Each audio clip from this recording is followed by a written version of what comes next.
Assalamualaikum warahmatullahi wabarakatuh. Alhamdulillah. Allahumma sholli ala sayyidina Muhammad wa ala alihi wa sahbihi wa man wala amma ba'd. Pertama-tama perkenalkan, nama saya Muhammad Syauqi dari Prodi Pendidikan Agama Islam.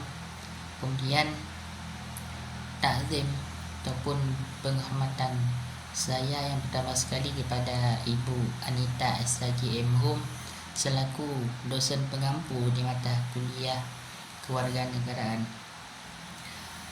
Saya ucapkan terima kasih kepada Ibu yang telah memberi kesempatan dan waktu kepada saya. Sistem pemerintahan Indonesia dalam rangka konstitusi dan prinsip checks dan balances dapat dipahami melalui dasar hukum negara, pembagian kekuasaan, serta mekanisme saling mengawasi antar lembaga negara. Yang pertama yaitu adanya kerangka konstitusi Indonesia. Dasar utama sistem pemerintahan Indonesia adalah Undang-Undang Dasar Negara Republik Indonesia tahun 1945. Kemudian dalam Undang-Undang 1945 ini ditegaskan yang bahwa yang pertama yaitu Indonesia adalah suatu negara hukum, bukan negara kekuasaan. Itu yang pertama. Dan yang kedua ialah kedaulatan berada di tangan rakyat dan dilaksanakan menurut konstitusi. Dan yang ketiga, sistem pemerintahan yang dianut adalah presidensial. Itu sistem pemerintahan. Selanjutnya yang kedua yaitu adanya sistem pemerintahan presidensial. Kemudian adanya ciri-ciri utama sistem presidensial di Indonesia. Yang pertama yaitu presiden sebagai kepala negara dan kepala pemerintahan. Yang kedua yaitu presiden tidak bertanggung jawab kepada parlemen, yaitu DPR, Dewan Perwakilan Rakyat. Dan yang ketiga, presiden dipilih langsung oleh rakyat. Dan yang keempat yaitu masa jabatan kepemimpinan Indonesia ini tetap 5 tahun.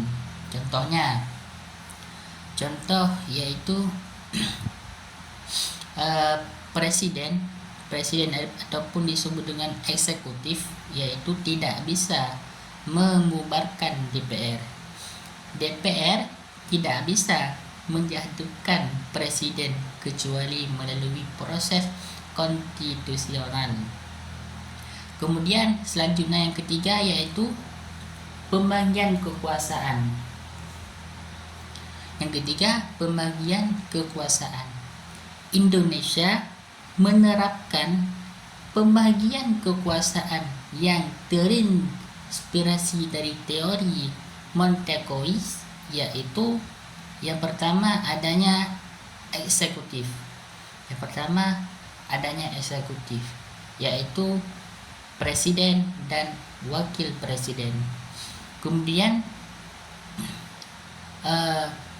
menjalankan pemerintahan. Itu tugas presiden dan wakil presiden itu menjalankan pemerintahan. Yang kedua adanya legislatif, yang mana legislatif tersebut yaitu DPR, DPD, dan MPR. Tugasnya membuat undang-undang dan mengawasi pemerintahan. Dan yang ketiga adanya yudikatif. Yudikatif yaitu berupa Mahkamah Agung atau disingkat dengan sebagai MA. Dan yang kedua adanya Mahkamah Konstitusi atau disingkat sebagai MK. Yang ketiga adanya Komisi Yudisial yaitu atau singkatan daripada KI. Yang keempat yaitu prinsip checks dan balances ini berarti setiap lembaga negara saling mengawasi dan membatasi kekuasaan satu sama lain agar tidak terjadi penyalahgunaan kekuasaan. Contoh yaitu penerapan di Indonesia. Yang pertama, adanya presiden dan DPR. Presiden mengajukan RUU, DPR membahas dan menyetujuinya. Yang kedua, adanya DPR. DPR mengawasi kinerja pemerintah, yaitu hak interpelasi, angket dan menyatakan pendapat. Dan yang kedua, DPR dan Mahkamah Konstitusi. Mahkamah Konstitusi dapat membatalkan undang-undang yang dibuat DPR jika bertentangan dengan Undang-Undang 1945. Dan yang ketiga, Presiden dan Mahkamah Konstitusi. Mahkamah Konstitusi ini berwenang memutus sengketa hasil pemilu dan proses pemaksulan presiden. Yang keempat